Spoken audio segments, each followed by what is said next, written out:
Got some new packages.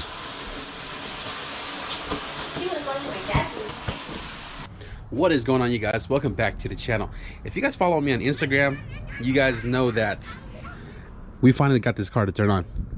But if you didn't, don't worry guys, I'm gonna throw in the clips right now from a couple of days ago when I did get this car to turn on. There really wasn't much more since the last video of buttoning up the engine bay. I looked it over and I was like, man, we're really not that far. So I just went ahead and just buttoned up the engine bay and turned the car on without actually really filming too much of it.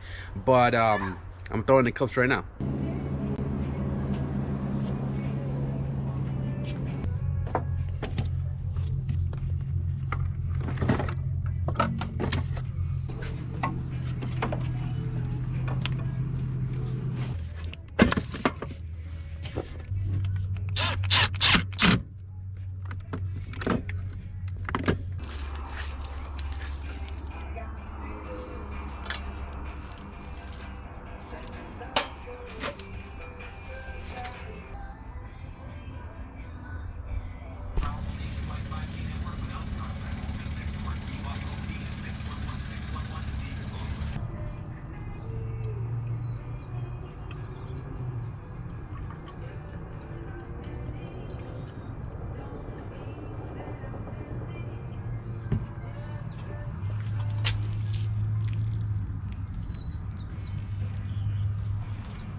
Looking good. Been at this all day. Let's see if it turns on.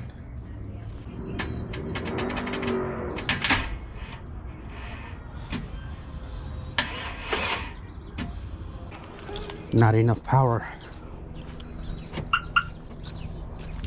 Positive. Negative. A little too big. Take two.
I'm super pumped. I hope you guys are too, and that only means now we can start moving forward with buttoning up the engine bay, like really buttoning it up. So if you guys see right here, we don't have a radiator. In today's video, my focus today is just to button up whatever I have for the car. Now I did mention in the last video that I have a few goodies that just came in. I'm going to hold that off for probably tomorrow, but I did get my axle, this one right here and that one right there, left and right hand axle, and I believe this one has one of my radiator hose in it. So I'm probably going to button up the suspension stuff, and if we can, we'll probably get to installing the radiator. Also got this package. I have no idea what this is. It just showed up to the house, and I'm gonna open it up and see what's inside. This is a pretty interesting wrapping. We got a note right here that says, Dana, thank you for your teaching, Sensei. Because of you, not only do I feel motivated to work on my EFs, but I have the confident to tackle most problem projects. Thank you again for doing what you do. Right now I own a hatch and a sedan, so I have no need for these corner lights. I know you will make good use of them, or next time Leo stops by, I know that he could use them. Also, I have included some D series top end, K series tranny, and maybe some B series stuff, not sure. Thankful viewer, Douglas Ness. Yo, thank you. Now I'm reading this, it says hatch and sedan. So you have a hatch and a sedan, but these corner lamps are actually CRXs. Now, between all the years, they are distinguished to their own shape, and this is a CRX if you look. And the crazy thing is, I gave Leo my headlights from this car, right? And the idea was to take these headlights out because they are super clean and they have yellow bulbs inside the high beam. I'm gonna take these headlights out and switch it over here. Now this car is an 88, this car is an 88. 88 corner lamps, has these two screws on the side right here. The headlight that I'm gonna throw on this car is my JDM ZC headlights, and they are off a 9091. So I told myself, I was like, you know what, I need to go buy some new corner lamps and use those headlights, and guess what? These are 9091. So Douglas, I appreciate this care package, and what trips me out is this came straight to my house. So got these off of Rock Auto. I don't know what the part number is. I don't know what that part number is for, but let's find out which side this belongs to. If you guys don't know, transmission spline only goes halfway down.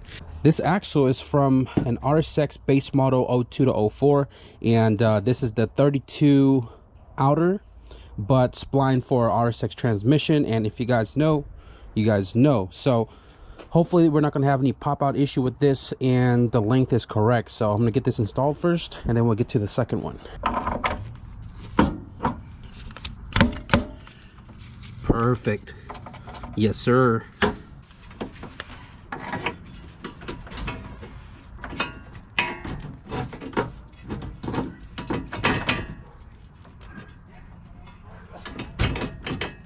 Houston, we have a problem. The axle seems to be a little bit too long, and the ball joint does not seat into the LCA. So 30 bucks, I mean, I'm not mad, but it's unfortunate.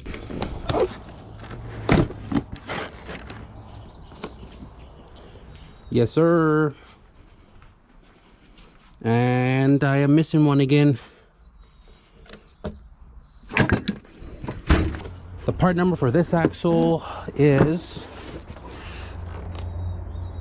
that, and this is, wow, this thing looks freaking beefy. This is a 93 Integra driver side axle. Driver side is splined all the way in, and the reason why I got a DA one is because for some reason this half shaft is a DA, which is a female end instead of a male out. Hopefully this side goes a little bit smoother, and this is interesting. I ain't never seen this before. That is freaking massive. 24 millimeter, right? Zeroed out again.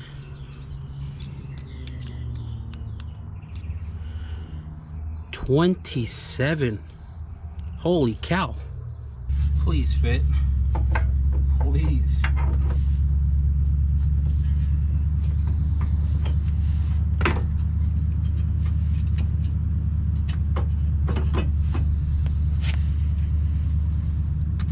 Christ.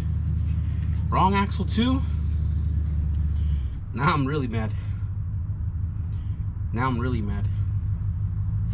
2003 Acura RSX 2.0, and part number for that is HO8186.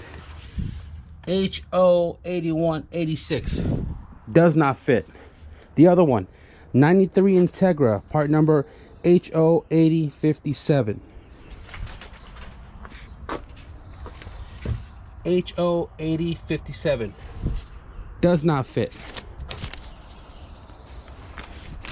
Trash. All right, what's next? All right, so I think I'm gonna try to figure out the radiator, the cooling system for the car, and what we're using right here is a CSF drag radiator right here. Big shout out to Troy. Troy hooked this up a long time ago. I was actually looking for these fittings right here for the KRX because we have a tuck radiator in there, but it didn't fit. And while I went to go pick this up from him, he was like, well, I upgrade to a Speed Factory unit, so if you're interested, you know, I'll hook you up with this radiator. And we got this for a great deal, and I knew one day I'm gonna need it, and today is that day. So it's tricky to get this mounted. It has two tabs on the bottom right here for Honda 12mm bolts, and nothing on the top. So what I got to do is I got to figure out where it's going to sit and how I'm going to mount it. There is another tab right here. This did come with a small 9-inch fan, but I took it off to put it on the CRX last summer when I was driving it in the heat, and it's actually mounted to my intercooler, which draws air through the intercooler to help feed air to the radiator and help the cooling of the turbo cars. The radiator came with these tabs that were 90-degree, and I just flattened it out. And how this was mounted was the screw went in between here, and then the rubber cushion between the radiator. This time around, I'm going to put the bolt in the bung first, and then the bolt is going to sit in the grommet, and that's how it's going to stay put. And then this one right here, I'm going to make a little tab coming off. I mean, I'll figure it out when we get to it. Tab coming off to hold it in place and keep it from bouncing around. So I'm just going to throw these on real quick, see where it lands, trim it, weld it. You already know how it goes. Right now I'm just trying to get an idea on how or where it lands before I make my cut.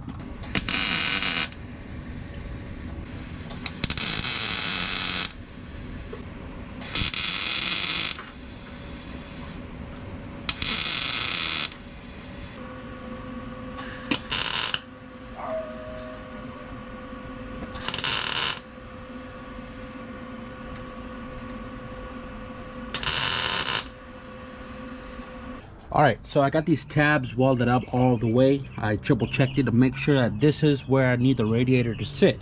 And I can always adjust these screws right here at the bottom to make it go into the grommet a little bit more, but right now I'm just gonna leave it be. And simple enough. Lean the radiator forward a little bit, get those bolts seated into the grommet on both sides, right? And then pull back. And now we got to figure out how to mount the top section of this so it doesn't lean forward. But so far, pretty sturdy. So what I figured I'm going to do is, based off the distance from this bolt hole to that bolt hole, now this doesn't get used in the CRX. I'm going to make a flat bar to go across like that, and then a bar that goes this way, and I'm going to weld the two together. I'm going to bolt it right there, and probably going to make like a gusset or something, but we'll see when we make it. And that should hopefully like secure the radiator pulled back. I got it taped up where I need it to sit, and hope this turns well. So turn this straight flat bar of aluminum to a bracket, and that is the bracket. So I hope this works out and it doesn't break under a lot of vibration, but it should work.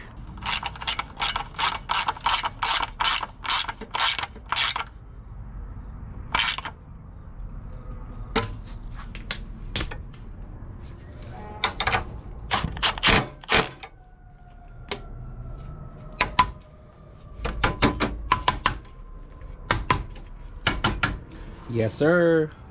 All right, guys, so next day, and where did we leave off? We left off where we made the bracket for the top part of the radiator, and the radiator now is stabilized. So we have to make this upper coolant neck to go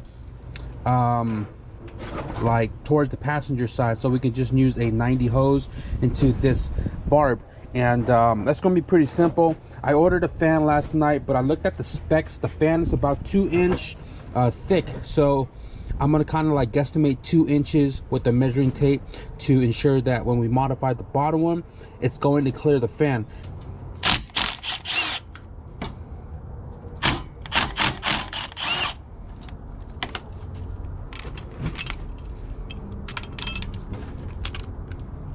Oh, it has a gasket. That's cool. So this box right here has tubings, aluminum tubings for inlets and outlets of radiator. I don't remember the size, but it might be 1.25 inches or something like that.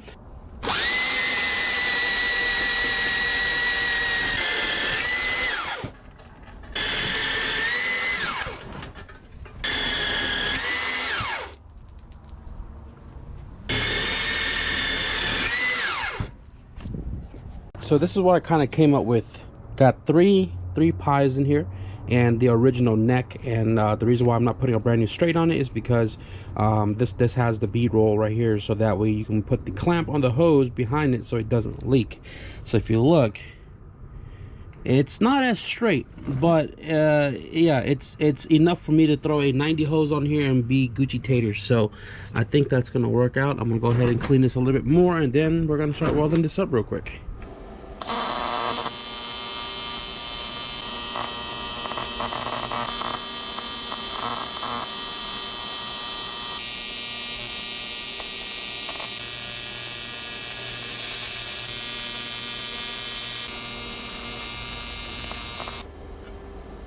Not too shabby, right? I dipped probably about 100 times, but for this very thin aluminum and how small it was and how fast it got hot, I don't think I did too bad. So I'm gonna go ahead and get this back on. Now I'm not 100% done with this just yet, because I'm looking at a lot of like fill neck for these drag radiators.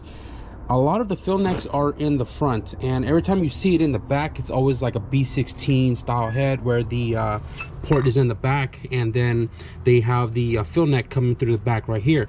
Now I was thinking about doing it on the thermostat housing, but I don't really see a lot of people do it from there, even though I would like to get it to be at the highest point possible. And if I put it in the front, it's going to be in the way of the distributor, and I don't want it to be too tall because of, you know, hitting the hood. And the idle air control valve is the highest point right now, so I'm not sure if I want to do it in the back or in the front, but I'm just going to bolt this on for now, find a hose for it, and then we'll move to the bottom one.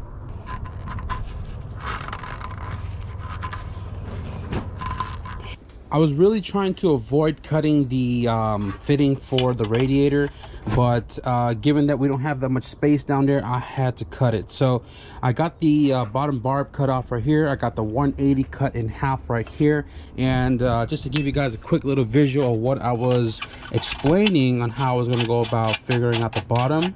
So if you look, this is what I am shooting for, and the radiator hose obviously is bent to go to the bottom outlet, but I'm going to cut it where it's straight to line up with the outlet of the tubing, which again, this is how I am looking to fab this up into, and I think that'll work out. We got plenty of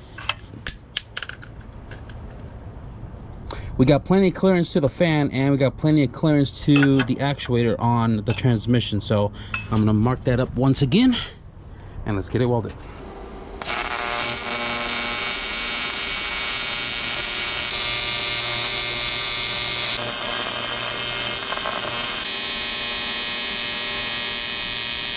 Tacked up, make sure it looks good where it needed to be.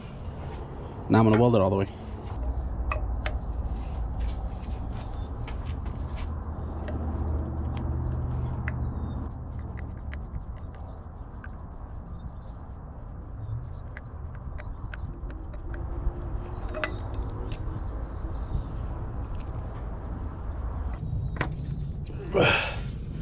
I am pretty stoked about that. Somebody come look at this. Come look at this. That is freaking awesome. I think I'm gonna put the fill neck on the thermostat housing, and what I'm gonna do here is I'm gonna extend this out so I'm not welding a neck on like all these contours right here, right? So I kind of been all over the place today, and I just did a thermostat housing right here, guys. Got the neck and everything ready to rock and roll, but when I went to go do the fill neck, I don't have a fill neck. I had two in here. And well, there's not two in here anymore, so I don't know where my fill necks went, but I'm gonna have to postpone this right here. But let me show you guys how this looks on the car.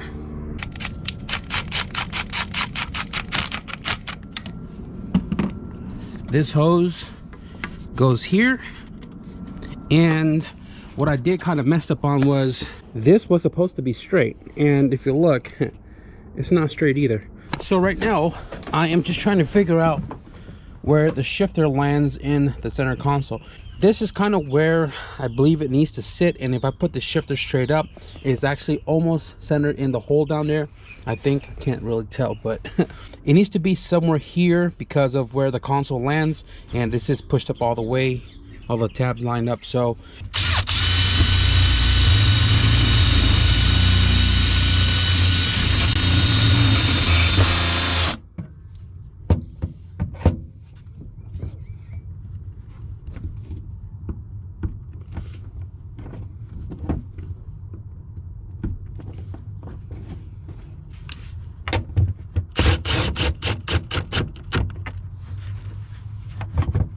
got the shifter secured, ready to shift some gears or miss some gears, whatever floats your boat. But now I have to modify this right here to allow the cable to go through.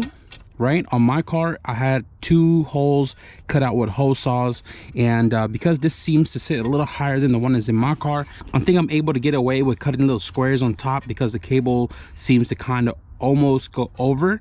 So I'll cut that in just a second, but right now what I got to figure out, I need to go get my light.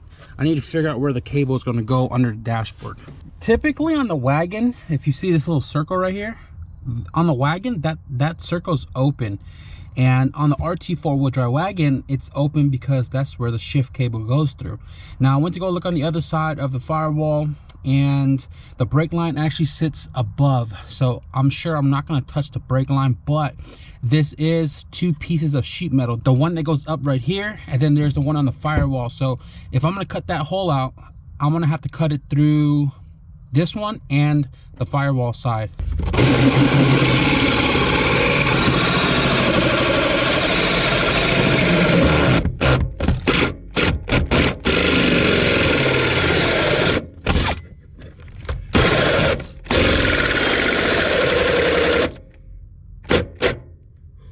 Dead battery.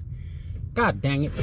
We just drilled through 2 chunk of metal right there, and I thought my blade was dull, but that went pretty damn fast.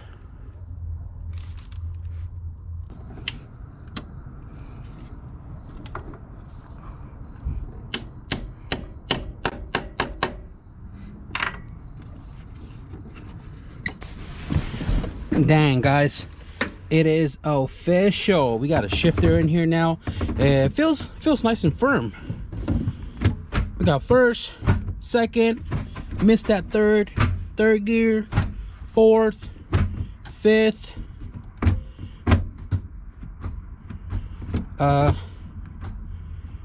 Where's my reverse?